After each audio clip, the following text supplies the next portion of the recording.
नामिता का जन्म एक छोटे से गांव में हुआ था, जहां के लोग जीवन के लगभग हर पहलू में परंपराओं और मान्यताओं को सर्वोपरि मानते थे।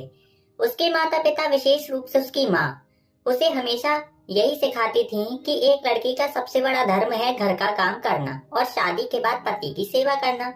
यह उनके लिए सामान्य और स्वीकृत था, क्योंकि गांव में यह सब सदियों से चलता आ रहा था। नमिता के लिए यह जीवन बहुत ही सीमित और सांसारिक था। नमिता का एक छोटा भाई भी था, जो पढ़ाई में काफी अव्वल था।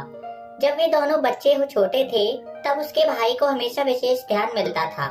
नमिता को लगता था कि उसे अपने भाई से कम अहमियत दी जाती थी। एक दिन जब वह अपने पिता से कहती है, पापा मुझे भी स्कूल जाना है, मुझे भी पढ़ाई करनी है, तो उसके पिता हंसते हुए कहते हैं, तुम लड़की के लिए स्कूल क्या, घर का काम और रसोई ही तुम्हारी दुनिया होनी चाहिए।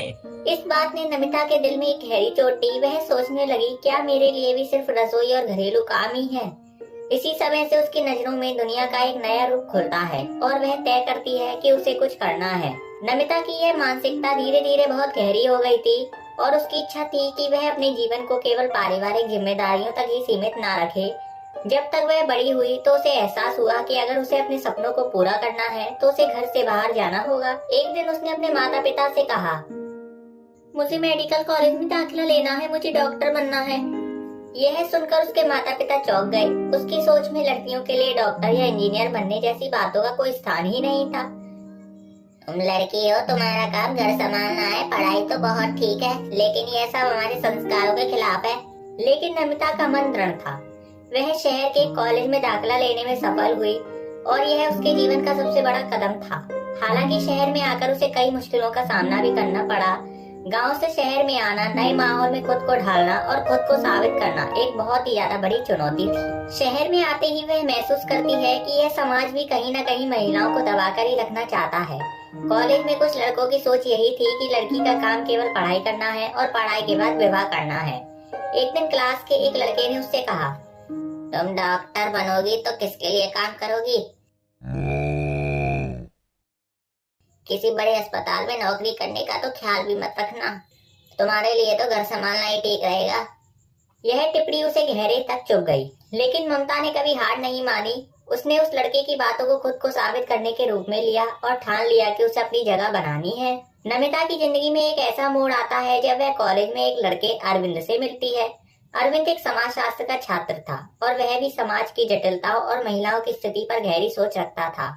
उसकी सोच और नजरिया नमिता से मिलते थे। वे दोनों मिलकर उन मुद्दों पर चर्चा करते थे जो महिलाओं के अधिकार, समानता और स्वतंत्रता से संबंधित थे। अरविंद का दृष्टिकोण नमिता के लिए एक नई उम्मीद और प्रेरणा का स्रोत बना। हालांकि एक समय ऐसा आया जब नमिता को यह एहसास हुआ कि अगर उसे अपने सपनों को पूरा करना है तो उसे समाज और परिवार के दबाव से बाहर आना होगा। एक दिन अरविंद ने नमिता से कहा, तुम तो बहुत अलग हो, तुम्हारा संघर्ष बहुत बड़ा है, तुम लड़कियों के लिए एक मिसाल बन सकती हो, लेकिन क्या तुम तैयार हो इस संघर्ष को पूरी तरह से अपनाने के लिए? नमिता का दिल एक पल के लिए थमसा गया। यह सवाल उसके जीवन का अहम मोड़ था। वह यह सोचने लगी कि क्या वह अपनी सामाजिक जिम्मेदारियों को छोड़कर अपनी पहचान बना सकती है? क्या वह समाज के कड़े नियमों से बाहर निकलकर अपने पैरों पर खड़ी हो सकती है? नमिता ने तय किया कि वह न केवल अपनी पहचान बनाएगी, बल्कि समाज के हर उस ताने और विचार को चुनौती देगी जो महिलाओं को सीमित करने का काम करता है।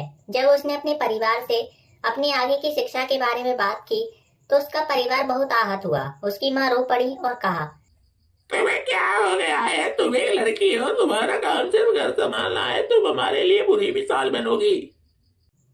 नमिता के लिए यह सब बहुत कठिन था। वह अपनी माँ के प्यार को समझती थी, लेकिन वह जानती थी कि उसकी जिंदगी का उद्देश्य इससे कई बड़ा है।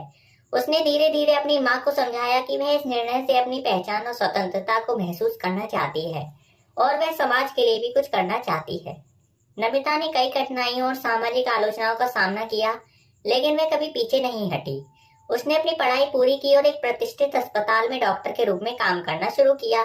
इसके साथ ही उसने यह साबित किया कि महिलाओं को उसकी पहचान के लिए किसी पुरुष या समाज से इजाजत लेने की जरूरत नहीं है। वह अब एक प्रेरणा बन चुकी थी, न सिर्फ अपनी माँ और परिवार के लिए बल्कि पूरे समाज के लिए। वह यह समझ चुकी थी कि सपने किसी भी शारीरिक या मानसिक सीमा से परे नहीं होते हैं। बेईमान लड़की एक सशक्त और स्वतंत्र महिला की कहानी थी जो अपनी पहचान बनाने के लिए समाज के भीतर अपने स्थान को चुनौती देती है। यह हमें यह सिखाती है कि अपने सपनों को जीने के लिए हमें डर और संकोच को पीछे छोड़ना पड़ता है। समाज और परिवार के दबाव के बावजूद अपनी आंतरिक शक्ति को पहचान कर ही हम अपने वास्तविक उद्देश्य को पा सकते हैं। तो दोस्तों, आपको ये वीडियो कैसी लगी कमेंट सेक्शन में जरूर बताइएगा। वीडियो अच्छी लगी हो तो वीडियो को लाइक और चैनल पर नए हैं तो चैनल को सब्सक्राइब जरूर कीजिएगा। मिलते हैं अगली वीडियो में, तब तक के लिए जय हिंद, जय भारत।